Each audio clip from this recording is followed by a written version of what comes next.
It was a cold, drizzly afternoon in a small Midwestern town when Jake Harper leaned against the frame of his worn-down auto shop, wiping grease off his calloused hands.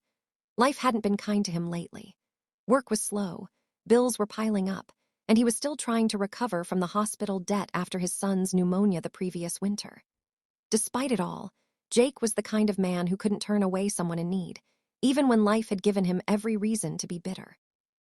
As he stared at the gray clouds, a sleek black luxury car rolled to a stop in front of his shop. Its engine sputtered before going silent. Moments later, the door opened, and a woman in her late 30s stepped out, visibly frustrated and worried.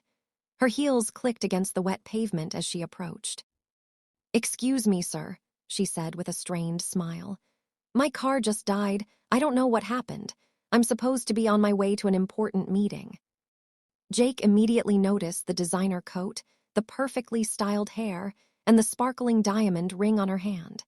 She was clearly wealthy, the kind of person who probably never had to worry about a bill in her life.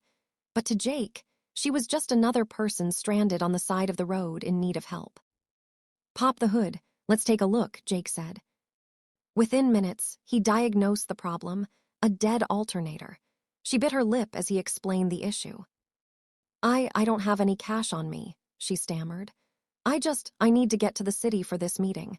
Is there anything you can do?" Jake hesitated for a moment. He needed money desperately, but he also couldn't stand the idea of leaving someone stranded. "I'll fix it for you," he said finally. "Don't worry about the payment right now."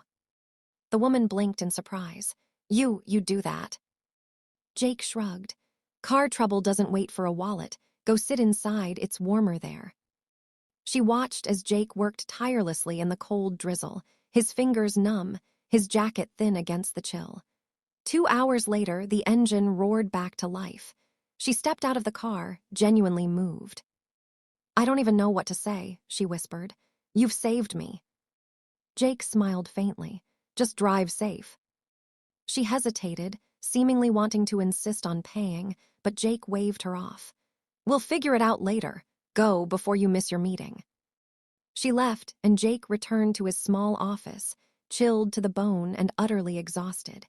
He didn't know that his life was about to change forever. 3 days later, as he was patching up an old pickup truck, he heard the familiar hum of a luxury car. When he stepped outside, his jaw dropped. It was the same woman, but this time she wasn't alone. Behind her, a flatbed truck carried a brand new sign and boxes of equipment. She walked toward him, smiling warmly.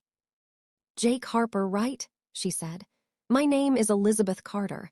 I couldn't stop thinking about what you did for me. I checked into your shop and found out you've been struggling. I own a chain of auto repair centers in the state, and I want to give you something." Jake frowned, confused. "I don't understand." She gestured to the truck. "A complete upgrade for your shop, new tools, new lift, new everything. And," she handed him an envelope, "a check to clear your debts. People like you, people who help without asking for anything, deserve the world." Jake stood frozen, his eyes stinging with tears. He opened the envelope and nearly dropped it. Inside was a check for $50,000. I can't accept this," he whispered. Elizabeth gently touched his arm. "You already did more for me than you know. I was having one of the hardest weeks of my life, and your kindness reminded me what humanity looks like. Sometimes the smallest act of selflessness can change everything." Jake swallowed hard, tears streaming down his face. For the first time in months, he felt hope. His small, struggling shop would not only survive, it would thrive. And all because he chose kindness, even when he had little to give. From that day forward, Jake's auto shop became a local treasure. He made it his mission to help others in need, often fixing cars for those who couldn't afford it, paying forward the kindness that had once saved him. And in a world that often felt cold, his story became a reminder that compassion still exists, and one simple act can change a life forever. Shorter, emotionally stronger version for video. Jake Harper was a broke mechanic in a small town, struggling to keep his shop alive. One cold afternoon, a luxury car broke down outside. Its owner, Elizabeth, a wealthy woman in a rush, had no cash. Jake, despite his own hardships, fixed her car for free. Days later, she returned, not just with thanks, but with a life-changing gift: brand new tools, a shop renovation, and a $50,000 check to clear his debts. Jake's kindness had come full circle, proving that one selfless act can transform a life.